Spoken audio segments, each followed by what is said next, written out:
دوزخ کا پیٹ دوزخیوں سے نہیں بھرے گا۔ جب اللہ تعالیٰ دوزخیوں کو جہنم میں ڈال دیں گے اور پوچھیں گے اے دوزخ تیرا پیٹ بھر گیا، تو دوزخ کہے گی اے اللہ میرا پیٹ نہیں بھرا، کیا کچھ اور مال ہے؟ تو اللہ تعالیٰ اس پر اپنا قدم رکھ دیں گے، یعنی تجلی خاص نازل کریں گے، تو دوزخ کہے گی بس بس اللہ میرا پیٹ بھر گیا۔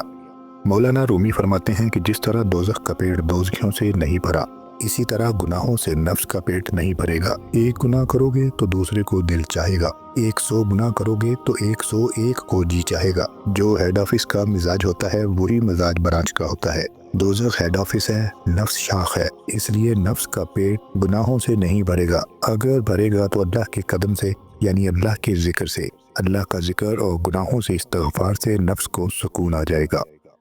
رسول خدا صلی اللہ علیہ وآلہ وسلم نے فرمایا کہ دوزخ کو 1000 برس تک دھونکا گیا تو اس کی آگ سرخ ہو گئی، پھر 1000 برس تک دھونکا گیا تو اس کی آگ سفید ہو گئی، پھر 1000 برس تک دھونکا گیا تو اس کی آگ سیاہ ہو گئی۔ چنانچہ دوزخ اب سیاہ اندھیرے والی ہے۔ بخاری و مسلم کی ایک روایت میں ہے کہ رسول اللہ صلی اللہ علیہ وآلہ وسلم نے فرمایا تمہاری یہ آگ جس کو تم جلاتے ہو دوزخ کی آگ کا 70واں حصہ ہے۔ صحابہ رضی اللہ تعالی عنہما نے عرض کیا جلانے کو تو یہی بہت ہے۔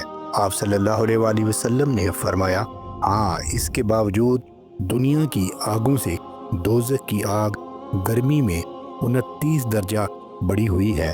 اور ایک روایت میں ہے کہ دوزخی اگر دنیا کی آگ میں آ جاتے تو ان کو نیند آ جائے، کیونکہ بنسبت دوزخ کی آگ کے دنیا کی آگ بہت ہی زیادہ ٹھنڈی ہے، لہٰذا اس میں ان کو دوزخ کے مقابلہ میں آرام معلوم ہوگا۔